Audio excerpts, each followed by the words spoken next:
Hi കൂട്ടുകാരെ, എല്ലാവർക്കും crazy craft and tasty ഫീസിലേക്ക് സ്വാഗതം. ഇന്ന് ഞാൻ ഓവനും ബീറ്ററും ഒന്നുമില്ലാത്ത ഒരു Spanish delight mirror glaze cake എങ്ങനെ ഉണ്ടാക്കുന്നതെന്നാണ് കാണിച്ചു തരാൻ പോകുന്നത്. അതിനായിട്ട് ഡ്രൈ ഇൻഗ്രീഡിയൻസ് ആണ് ആദ്യം എടുക്കുന്നത്. 1/2 കപ്പ് മൈദാ മാവും അതിൽ 1 ടേബിൾ സ്പൂൺ കോൺഫ്ലോറും 1 ടേബിൾ സ്പൂൺ കൊക്കോ പൗഡറും 1/2 ടീസ്പൂൺ ബേക്കിംഗ് പൗഡറും 1 ടീസ്പൂൺ ബൂസ്റ്റും ഒരു പിഞ്ച് ഉപ്പും ഇട്ട് 3 പ്രാവശ്യം അരിക്കണം. ഈ ഇൻഗ്രീഡിയൻസ് എല്ലാം നല്ല മിക്സ് ആവാൻ വേണ്ടിയിട്ടാണ് നമ്മൾ 3 പ്രാവശ്യം അരിച്ചെടുക്കുന്നത്. അതുമല്ല നമ്മൾ കേക്ക് നല്ല സോഫ്റ്റ് ആയിട്ട് നമുക്ക് കിട്ടുകയും ചെയ്യും. 1/2 kg കേക്കാണ് ചെയ്യുന്നത്. 6 ഇഞ്ചിൻ്റെ ട്രേയിലാണ് ഈ കേക്ക് ചെയ്തെടുക്കുന്നത്. അത് അരിച്ച് മാറ്റിയതിന് ശേഷം മിൽക്ക് മിക്സ്ചറാണ് ഉണ്ടാക്കുന്നത്. കേക്ക് സോക്ക് ചെയ്യാൻ വേണ്ടിയിട്ടുള്ള മിൽക്കാണ്, അത് തന്നെയാണ് നമ്മൾ കേക്കിന് ഉപയോഗിക്കുന്നത്. അതിനായിട്ട് 1/4 കപ്പ് പാലും അതിൽ 2 ടേബിൾ സ്പൂൺ പഞ്ചസാരയും 2 ടേബിൾ സ്പൂൺ കണ്ടൻസ് മിൽക്കും 1 ടീസ്പൂൺ ബൂസ്റ്റുമാണ് ചേർക്കുന്നത്. പാല് നല്ല രീതിയിൽ തിളപ്പിച്ച് ഇളക്കിയെടുക്കണം. കണ്ടൻസ് മിൽക്കൊക്കെ നല്ല മെൽറ്റായതിന് ശേഷം മാത്രമേ ഓഫ് ചെയ്യാവുള്ളൂ. സിമ്മിലിട്ട് വേണം പാല് തിളപ്പിക്കാനും.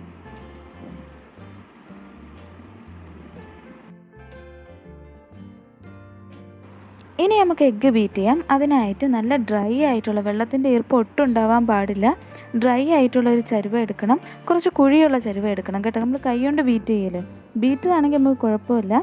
കൈകൊണ്ട് ബീറ്റ് ചെയ്യുമ്പോൾ കുറച്ചും കൂടെ കുഴിയുള്ളതാകുമ്പോൾ മുട്ട നമുക്ക് പെട്ടെന്ന് പതപ്പിക്കാൻ പറ്റും. എല്ലാ ഭാഗത്തും നല്ല അടിക്കാനും കൈകൊണ്ട് അടിക്കാനും പറ്റും.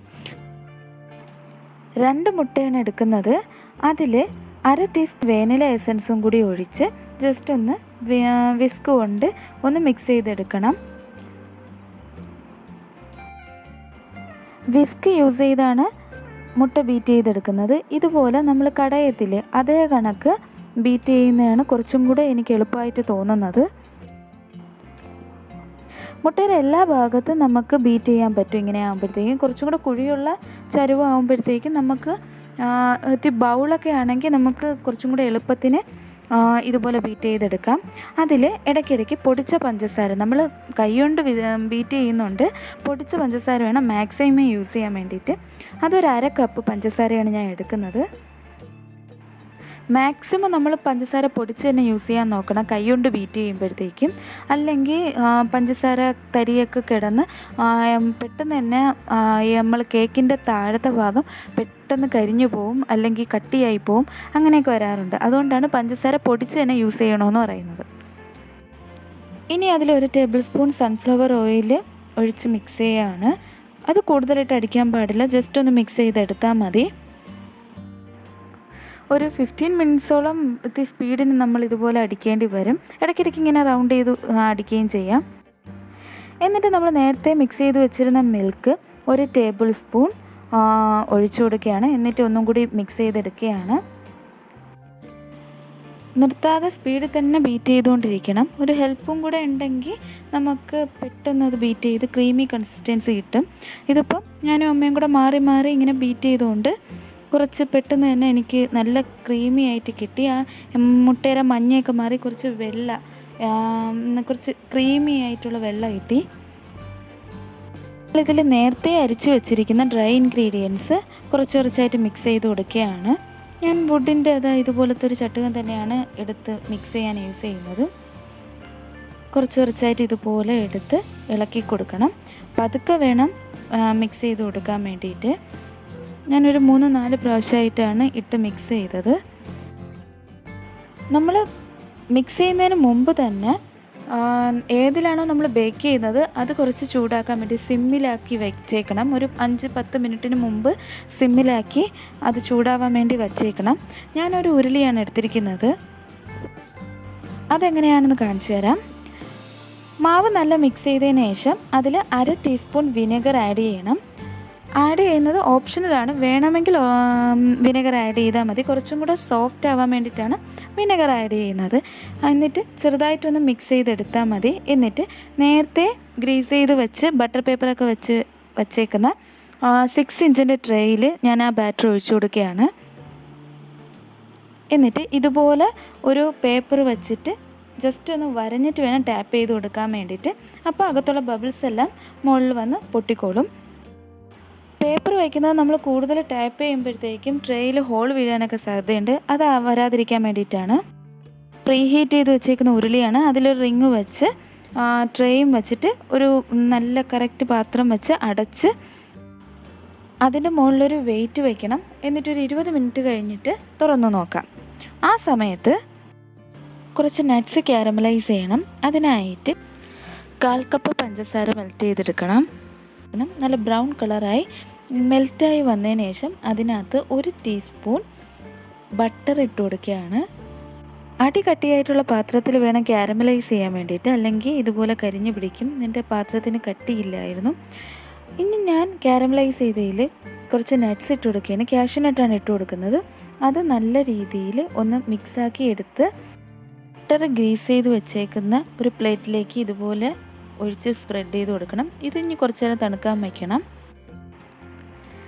തണുത്തതിന് ശേഷം ഇതുപോലെ നൈഫ് വെച്ചൊന്ന് ജസ്റ്റ് ഒന്ന് കുത്തി കൊടുക്കുമ്പോൾ അത് ഇളകി വന്നോളും. അത് മിക്സിയിലിട്ട് ജസ്റ്റ് ഒന്ന് ക്രഷ് ചെയ്തെടുക്കണം. നല്ല പൊടിയാൻ പാടില്ല. ഇനി വിപ്പിംഗ് ക്രീം എങ്ങനെ അടിക്കുന്നതെന്നാണ് നോക്കുന്നത്.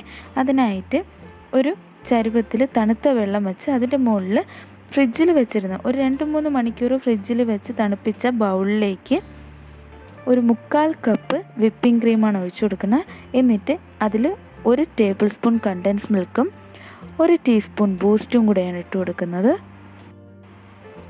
അത് നമ്മൾ വിസ്ക് വെച്ചാണ് അടിക്കുന്നത്. നേരത്തെ നമ്മൾ എഗ്ഗ് ബീറ്റ് ചെയ്തില്ലേ, അതേ കണക്ക് തന്നെയാണ് വിപ്പിംഗ് ക്രീമും നമ്മൾ അടിച്ചെടുക്കുന്നത്. ഇത് മാക്സിമം നമ്മൾ കുറച്ചായിട്ട് ചെയ്യുമ്പോഴത്തേക്കും നമുക്ക് കുറച്ച് സമയത്തിനുള്ളിൽ നല്ല സ്റ്റിഫായിട്ട് കിട്ടും. കൂടുതൽ ഇടുകയാണെങ്കിൽ നമ്മൾ കയ്യും കഴിക്കും, നമുക്ക് കൂടുതൽ ചെയ്യാനും പറ്റത്തില്ല, ഇതുപോലെ അടിച്ചെടുക്കാനും പറ്റത്തില്ല. ബിഗിനേഴ്സിനൊക്കെ ആണെങ്കിൽ കുറച്ച് ചെയ്യുന്നതായിരിക്കും നല്ലത്. അതുപോലെ ഒരാളെ ഹെൽപ്പും കൂടെ ഉണ്ടെങ്കിൽ അത്രയും നല്ലത്. പെട്ടെന്ന് തന്നെ നമുക്ക് ബീറ്റ് ചെയ്തെടുക്കാം. ഇപ്പോൾ ഒരു 15 മിനിറ്റ്സ് ആയിട്ടുണ്ട്. നല്ല സ്റ്റിഫായി. ഇതുപോലെ കമത്തി നോക്കുമ്പോഴത്തേക്കും വീഴാതിരിക്കണം, അത്രയും സ്റ്റിഫ്നെസ് വേണം. ഇനി ഇത് 1 മണിക്കൂറോളം ഫ്രിഡ്ജിൽ വയ്ക്കുമ്പോഴത്തേക്കും കുറച്ചും കൂടെ കട്ടിയാവും. എന്നിട്ട് നമുക്ക് ഐസിങ് ചെയ്യാം.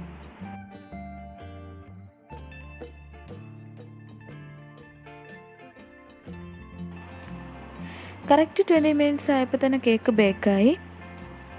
ഇനി ഇത് തണുത്ത് ഇതുപോലെ ഇളക്കിയെടുക്കണം.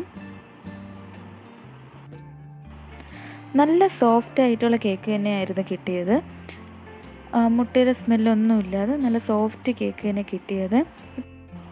എഗ്ഗ് ബീറ്റ് ചെയ്യുമ്പോൾ എത്രമാത്രം ക്രീമി ആവണോ അത്രമാത്രം മുട്ടയുടെ സ്മെല്ലും അതിൻ്റെ ടേസ്റ്റൊന്നും ഇല്ലാതിരിക്കുക. അതിനാണ് നമ്മൾ അത്രയും ക്രീമി കൺസിസ്റ്റൻസിയിൽ ബീറ്റ് ചെയ്തെടുക്കുന്നത്. ഇതിപ്പോൾ ഞാൻ കേക്ക് 2 ലെയറായിട്ടാണ് കട്ട് ചെയ്യുന്നത്. ഇതിപ്പോൾ വീട്ടിലേക്കുള്ള കേക്കായതുകൊണ്ടാണ് ഞാൻ 2 ലെയർ കട്ട് ചെയ്യുന്നത്. അതാകുമ്പോൾ നമുക്ക് മധുരവും ക്രീമും ഒക്കെ കുറച്ച് തന്നെ യൂസ് ചെയ്യാൻ പറ്റും. വെളിയിലേക്കുള്ളതാണെങ്കിൽ 3 ലെയർ 4 ലെയറൊക്കെ നമുക്ക് ചെയ്ത് കൊടുക്കേണ്ടി വരും. എന്നാൽ മാത്രമേ നമുക്ക് കറക്റ്റ് ഹൈറ്റിന് കിട്ടുള്ളൂ. ഇനി നമ്മൾ നേരത്തെ മിക്സ് ചെയ്ത് വെച്ചിരുന്ന പാലുണ്ടല്ലോ, അത് ഒഴിച്ച് കേക്ക് സോക്ക് ചെയ്യുകയാണ്. ഇത്തിരി കൂടുതൽ തന്നെ ഒഴിക്കും, കാരണം ഇത്തിരി തിക്നെസ് ഉള്ള കേക്കാണ്. 2 ലെയറല്ലേ ഉള്ളൂ. അപ്പം കേക്കിന് ഓൾറെഡി നല്ല തിക്കായിട്ടുള്ള കേക്കാണ്. അതുകൊണ്ട് ഇത്തിരി കൂടുതൽ തന്നെ സോക്ക് ചെയ്യണം. ഫ്രിഡ്ജിലും കൂടി ഇരുന്നപ്പോൾ വിപ്പിംഗ് ക്രീം നല്ല തിക്കായി. എന്നിട്ട് ഇതുപോലെ പൈപ്പിംഗ് ബാഗിലിട്ടിട്ട് കേക്കിൽ ഇങ്ങനെ സ്പ്രെഡ് ചെയ്ത് കൊടുക്കണം. എന്നിട്ട് ഐസിങ് നൈഫ് വെച്ച് ഒന്ന് ജസ്റ്റ് ഈ ഹോളെല്ലാം ഫില്ല് ചെയ്യുന്ന കണക്ക് സ്പ്രെഡ് ചെയ്യണം. അതാകുമ്പോൾ കുറച്ചും കൂടി പെർഫെക്റ്റ് ലെയറായിട്ട് കിട്ടും.